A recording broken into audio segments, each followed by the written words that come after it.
Oy, what's up mga guys? Good morning po. Check time. It's 6:18 in the morning. Monday morning. Ano ba ngayon? 6:18 April 13, 2026. Tagal na akong di nakakapwesto rito. Nandito po ako mga guys sa labas sa pwesto po ng pinauupahan ng nanay ko. Andun siya sa loob nag-aalmusal. Actually po bahay ng kapatid ko to. Yan po mga guys kasi umalis na raw nung Agis yung nangungupahan dito. Ayan ayan, ganyan nangyari. Ayan, kaya bakante po yan. Ano po yan bali mamaya ituro ko kayo sa loob para makita nyo. Maliit lang naman siya pero maganda naman. Ito yung labas niya, meron silang galawan dito paligid. Ay, nandun pa pala yung basura nila. Umalis na lang Agis. Actually, hindi naman sana aalis yun Siguro nahiya na lang dahil pagka sinasabihan ng mama ko na, kasi dati alam niyo po yung labas na yan.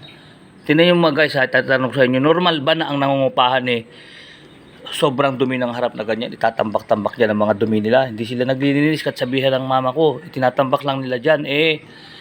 Ako na, ilang taon din ako nangungupahan, meron din 25. Aba, sa dami ng mga kaserang napuntahan ko, hindi normal yun, yung inuupahan mo, marumi. Magagalit sila sa'yo pag marumi ka sa bahay, papaalisin ka.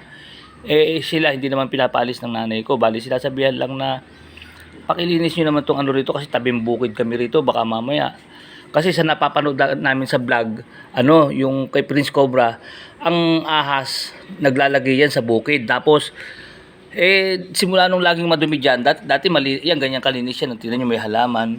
Diba? Doon ang bahay. Doon ang nanay ko sa kabila. Ito bali, ayan Yun nga guys. Ayan yung bintana Diyan kami nakatirang dalawa pagkasama ko siya. Ayan. Tapos, pero nung wala pang nangungupahan dito siya sa maliit na to. Ayan yung niya, kwarto niya na yan. Nung pinangupahan, kasi sa napapanood namin, simula nung dumumi yan, may mga, hindi namin alam kung siguro, baka normal na dahil may bukid, may mga nakakapasok na daga. Minsan may dagang nakakapasok, minsan may nanggagaling sa taas, dahil nga, ang dumi-dumi niya, ayun nga, naiwan pa yung yung pinaka-itim na yung parang, yung garbage plastic.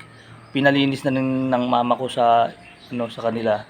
Ngayon, pag sinasabihan ng mama ko na parang hindi sumusunod. Kaya sabi ang kinakatwiran nila lagi kasi madalang daw silang malayo ang location nila. Minsan nasa Antipolo sila kaya hindi nila maasikasong malinis. Ngayon, sinabihan ng nanay ko ng malumanay naman, sabi, kung ganun nahihirapan pala kayo, di maghanap na lang kayo ng kung maari yung malapit sa location yung maupahan para hindi rin kayo mahihirapan, para pare-pareho din tayong hindi mahirapan. Kasi nga hindi nila nililinis yan. Siyempre nag-aalala kami baka kasi minsan lang may nakapasok na cobra dito ang paborito kasing ng mga guys, tandaan nyo, yung kaya nagkakaahas sa bahay dahil yung ahas, ayon lang po ito sa napapanood ko sa doon sa YouTube. Yung sinusundan ng ahas lagi, yung kung saan may daga, kung halimbawa may daga ang lugar nyo, huwag kayong magtaka kung magkaroon ng ahas dyan kasi yan ang pagkain nila Sinusundan ng ahas ang daga. Kaya hanggat maaari, linisin nyo paligid nyo, lalong-lalo na sa ganito kayong lugar na yung bukid. Kasi pag dinaga kayo, sigurado susunod na yan, papasok na yung cobra. Kasi yun ang sinusundan ng cobra o sawa. Basta pagkain nila yung daga sinusundan nila yan, naamoy nila pagka ang lugar may mga daga. Amoy ng, lalo na tabing, yung labas po niyang bakod na yan, yung doon, bandaron, bukid po yan. Ayun, kaya sabi nung mama ko, kasi nga, parang, parang, siya nasanay na ng marumi tong nila yan pagkabuti nga yan. Kaya nung Agis, siguro nahiya sa nanay ko. Sinabi lang naman ng mama ko, kung nahihirapan naman kayo, pagkikilayo-layo pala ng pinagtatrabahuhan nyo, di ba't di lang kayo medyo maghanap ng malapit dyan sa Antipolo, di hindi kayo nahihirapang maglinis ng bahay nyo. Tsaka hindi naman po talaga normal mga guys yung ganun, di ba, na laging marumi yung bahay mo, katwiran mo dahil malayo ang trabaho mo. Di bago kayo umalis, linisin nyo yung bahay nyo, di ba? Ayan po, dati parang Smoky Mountain yan, nakatambak ang mga basura dyan, Ayan, dating kay linis-linis nito. Ayan, may bakanting lupa, Ayan, ganyan pong nangyari. Kaya ngayon po, naikwento ko lang po sa inyo kasi kaya ako nakatambay rito kasi wala nang nangungupahan dito. Yun ang dahilan kaya nawala nang nangungupahan dito. Nahiya siguro dahil yun nga sinabi ng tsaka ano inoffer na rin ng mama ko sa kanila yung ganung bagay kasi di nila malinis yung harap eh. Kasi kahit sa naman po talaga mangupahan, ilang taon ako nangupahan, hindi po pwedeng ganung style na marumi yung ano yung nangungupahan. Talagang sabi ko napakabait nyo nga magpaupa kung ikumpara sa mga ibang naupahan. Tagal ko nang upahan sa Maynila. Nako, konting bagay lang na problema. May mga kontrata papaalisin kayo. Hindi pwede yung marumi, dudumihan mo, dinatnan mo marumi yung upahan mo, tapos parurumihin mo, magagalit sa'yo yung tenants mo, ay yung may-ari ng inuupahan mo. Ito po, dito po, pakita ko, itur ko po para makita nyo. Ay ganoon ang nangyari, kaya naging bakante ito, nakatambay ako ngayon dito kasi wala, siyempre pag may nangungupahan dito, hindi ako tatambay dito, nakakahiya, di ba? Ayan o, ayan, wala pa pong ano, ayan, ganyan lang naman po kalaki siya o. Ayan. Parang maliit lang kung tutusin. Kung isa ka lang, bachelor ka, maganda na para sa ito kaysa mamupahan ka pa sa subdivision. Maganda siya. Ganda pagkakagawa. Ayan o. Slab po yung ano niyan, yung pinaka-kesame o. Ayan o, tinan nyo mo guys. So, tour ko kayo sa ano. Dito natutulog ang nanay ko nung dito siya nakatira. Sa kwarto na to. At dito siya. Ito po ang CR niya. May sarili siyang CR dito. O. Ayan o. Ayan o. May sarili din siyang, although hindi naman sobrang ganda ng pagkakagawa siyempre, pero pwede na rin. Mas, kung ikukumpara lang natin sa ibang mga upahan, class na rin siya, di ba? Ayan o.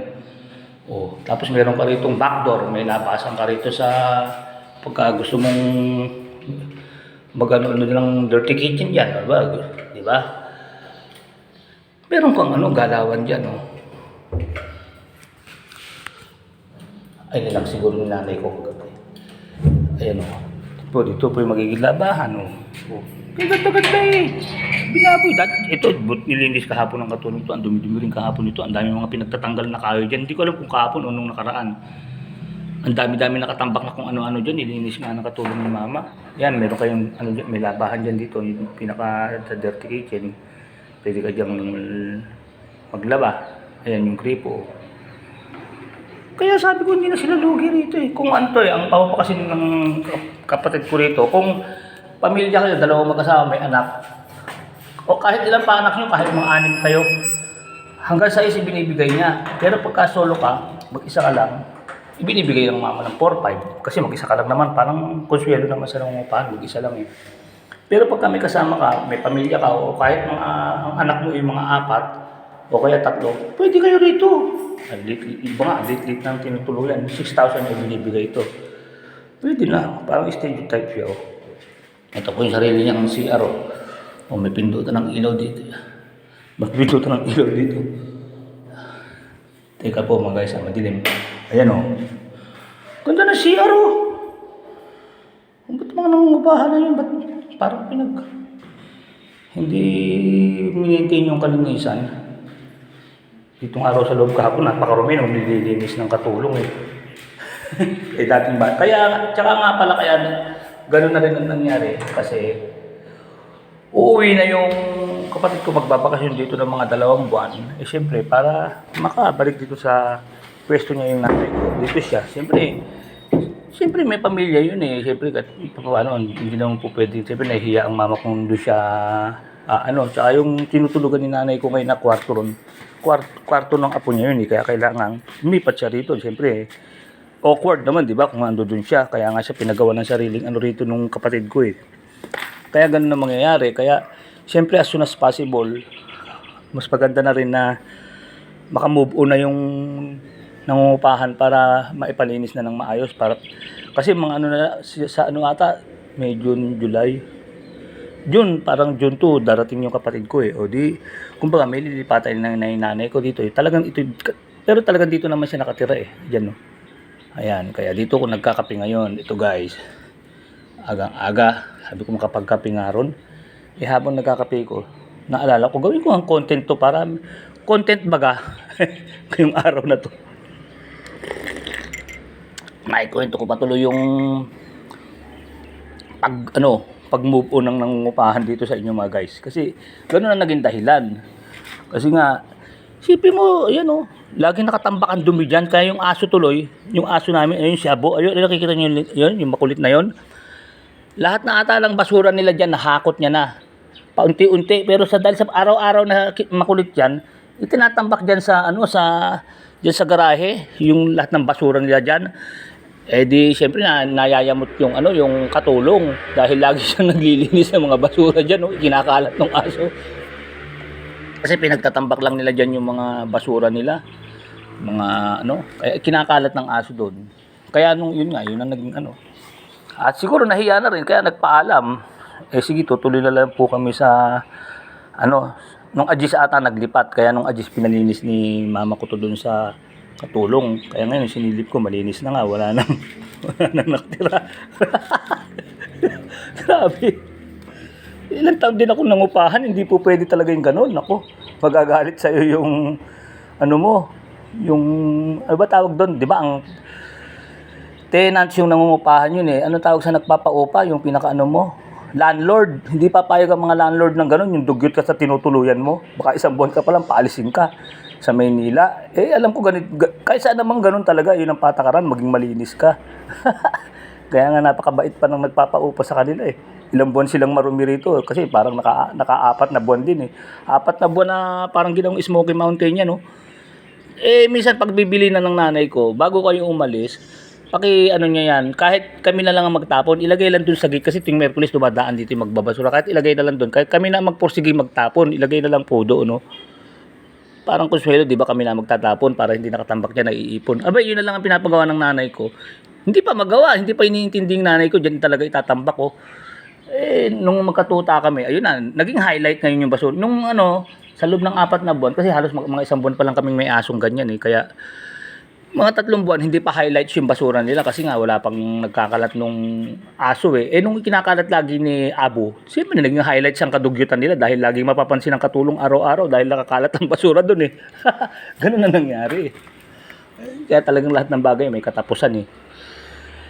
Mahaba-haba din binibigay sa kanilang pasensya ng nanay ko. Kaya sabi ko, tama yun, mapagpasensya mo, mahirap makahanap ng mangungupahan eh. Okay lang yan. Eh kaya lang, pag ganun talagang abusado na, pagpasensyahan mo lang, tapos hayaan mo ang kalooban ng Diyos ang mangyari. Tingnan mo, niloob na ng Panginoon yun na sila ning kusang magpaalam dahil namumroblema rin ng nanay ko na saan kaya sa pag dumating na yung kapatid ko. Siyempre, magbabakasyon na, kailangan niya nang may matuluyan.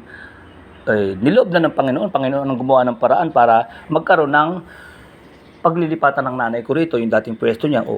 Although gustong-gusto ng mama ko na tinitiis niya yung kulit, yung kadugyutan dahil nga siyempre nakakatulong eh. Isipin mo, yun eh. Parang grupo ng mga mga trabahador na parang sila, parang mga siguro nasa 7 o 6 sila. 6 na puro lalaki. Hindi, ewan ko trabaho ng mga yun, kung tungkol pa sa digital web, parang may mga sila, may pinupuntahan sila, minsan naayos nila. Parang sila ng nagkakabit ng mga gamit ng mga sa wifi o sa basta ganun kasi minsan may mga dala-dala sila ritong wire ganun eh.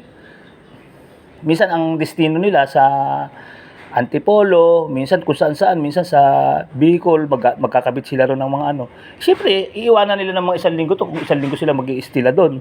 1 linggo nakatambak yung basura diyan. Kaya ganun na nangyari. 4 na buwan na ganun ang sitwasyon. Kaya minsan pag dumarating ako rito, sasabihin ko, parang wala ka atang kasama, walang tao sa kabila. Wala. 1 linggo nang walang tao dyan. Tapos ang matindi pa ron, yung pinagawa pang ginastusan ng nanay ko ng halos 2,000 yung gate na yun, no? Ang pinakabitan niya ng para, kumbaga, may maliit na parang pinto. Kasi dati walang ganyan yan, nakakadena lang yan. Para pag dumadating ako, bubuksan ko lang ng susi ko. Ayun, no?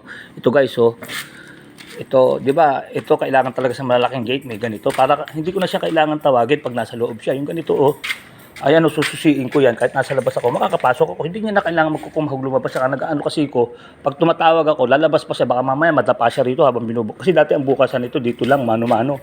Ditong malaking gate ang ginagamit. Eh, kung mamaya madapa siya.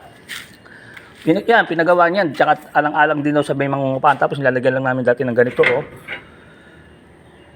Pinagawa dahil siyempre may mangungupahan na ginastusan niya. Abay, nung paglipas lang ng mga 1 buwan, ayaw nang gumana nito, sira na. Tapos nung pinagawa na naman ng nanay ko, gumagana na. Ang nangyari naman, hindi namin malaman kung naiwala nila yung susi nila o Hindi na nila ginagamit o kinakadena na naman. Kaya pag pumapasok ako, tawag na naman ako ng tawag dito sa malaking gate, Kaya siguro, kalooban na rin ng Panginoon Diyos na umalis na sila, perwisyo, Eh sabi, pagpasensyahan mo lang ang mga bagay na namimirwisyo. Gagawa ang Panginoon kung anong nararapat. Ipagkatiwala mo sa Panginoon. Tingnan nyo, di ba? Namomroblema ng ilang linggo yung nanay ko, saan daw siya tutuloy pag ano, dahil gusto niya may privacy siya eh. Oh, kalooban ng Diyos ang nangyari. Hindi naman namin pinagpilitan yun na umalis sila dahil hindi naman sinabi ng mama ko na, oy, kailangan na kayong umalis kasi wala na akong darating na yung anak ko, wala akong titirhan eh. Oh, di ba?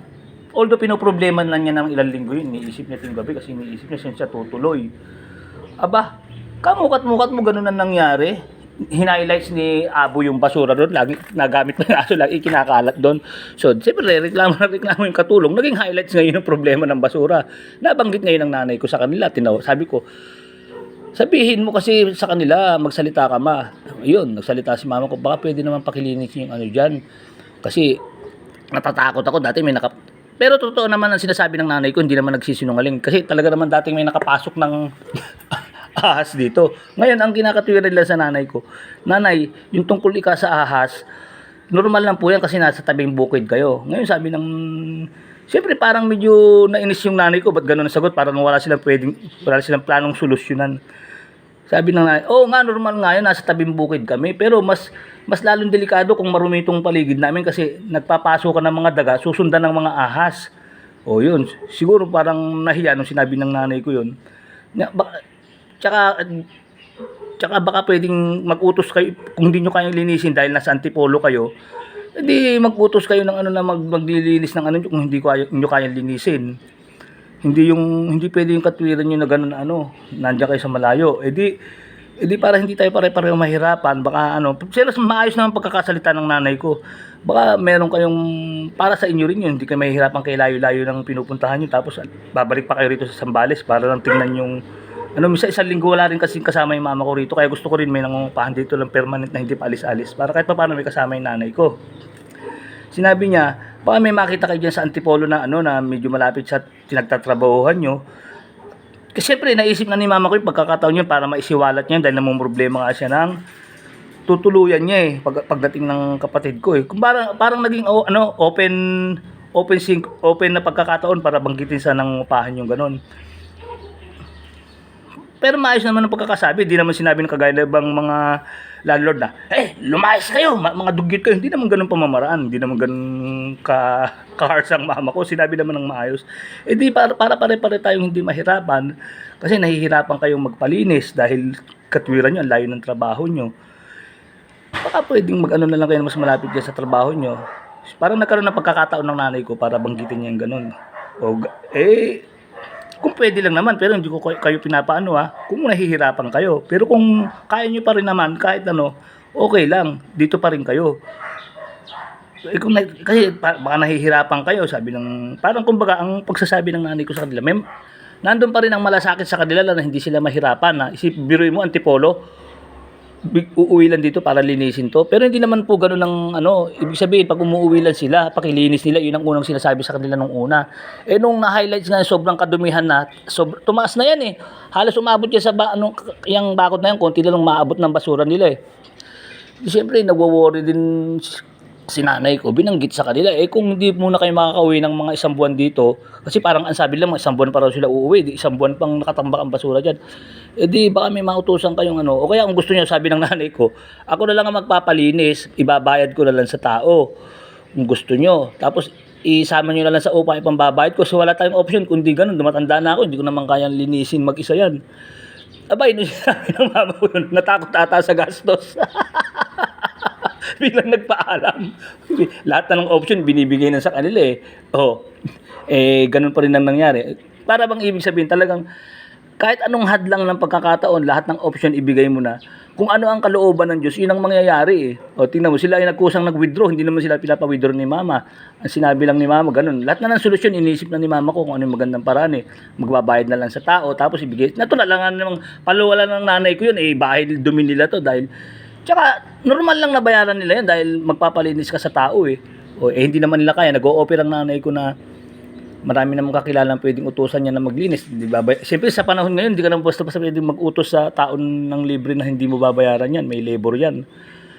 ang alam ko nagbibigay na lang ng libreng serbisyong tulong talaga, serbisyo ngayon sa kapwa, yung mga MCGI talagang yan, karamihan yan, puro may libre kaming ospital, sa may libreng paaralan, sa La Verdad, dyan sa Apalit, yan ang mga may libre. Pero sa ngayon, itaga mo sa nako, malabo pa sa tubig kanal na magkaroon ng taong uutusan mo na papayag ng libre.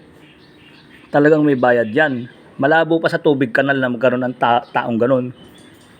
Kaya ganun ang nangyari. Wala lang guys, naikwento ko lang sa inyo. Kaya nabakante ngayon to. Ayan. Alas 6 dito ko nagkakape. Habang doon pasikat ang araw. Doon medyo malamig dito. Maganda yun ang araw. Dito ko nagkakape. Kape-kape. Kasi hindi naman ako pwedeng magkape-kape rito kung may nakatira dyan, di ba? Awkward naman. Upo ko rito tapos may tao dyan. Kaya habang nagkakape ko, naalala kong ganyan ko na lang pong yung content to. Ayan mga guys. O sige po mga guys, hanggang dito na lang po Kaya po ng dati.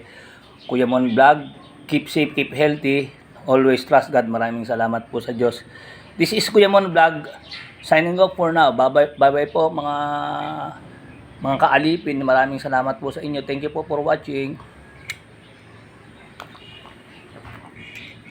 Kape. Ayun, na-tour house ko na kayo kanina eh. Nakita nyo na yung loob. Ayan. Oh. Ang ganda-ganda na upahan nila ito. Bira ka na makakita ng ganito. Tapos may ano ka pa rito. May ano ka pa oh. Ayun oh, may galawang ka. Ang luwag ng pwesto nila. Tandaan nyo po mga guys Pagka po may gusto, halimbawa, pag bachelor, mag-isa ka lang, binata, bibigay sa'yo ng 4-5. Ang ganda ng tutuluyan mo kaysa doon ka pumunta ka doon sa mga hotel na sa mga lodge in sa Olongo po, hindi lang 4-5 pag ano lang yun, oras lang yun Yun isang buwan mo titiran 4-5 ay baka mga oras ka lang tumuloy doon, pinakamahina na yung 2,000, di ba? O ito, pagka bachelor ka, ayan. Solo flight ka sa buhay. Ngayon kung may pamilya ka, available din po ito. Ang paupa nila 6,000 kahit mga 4 ang anak mo. Magpakakasya lang kayo sa loob kung kaya nyo, di ba? O kaya, maglatag kayo ng folding bed, patulogin mo rito. Meron naman kayong terrace. Dito mo patulogin yung ibang anak mo. Kumbaga, inaano ko lang. 6,000 po pagka ganun lagpas sa isa. Ganun ang option nila para alam po nyo kung sakasakali may gustong upahan. Nandito po sa sa may Amay Santos compound sa Manggahan.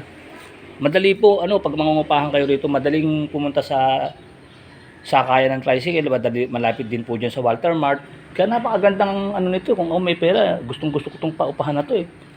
Ang ganda ng lugar eh. Ganda-ganda ng Tapos meron ka pang dyan, sa harap, sa ng bakod na yan, sa labas ng bakod yan, nature place yan, malamig. Kaya ang sarap ng magpahinga rito pag ngayong tag-init na ito. Pag tanghali, hindi masyadong mainit. Sa amin sa Calapacon, napakainit eh. Dito ang lamig. Kaya ganun guys. Pahabol na lang po yan. Sige po pala mga guys, hanggang dito na lang po.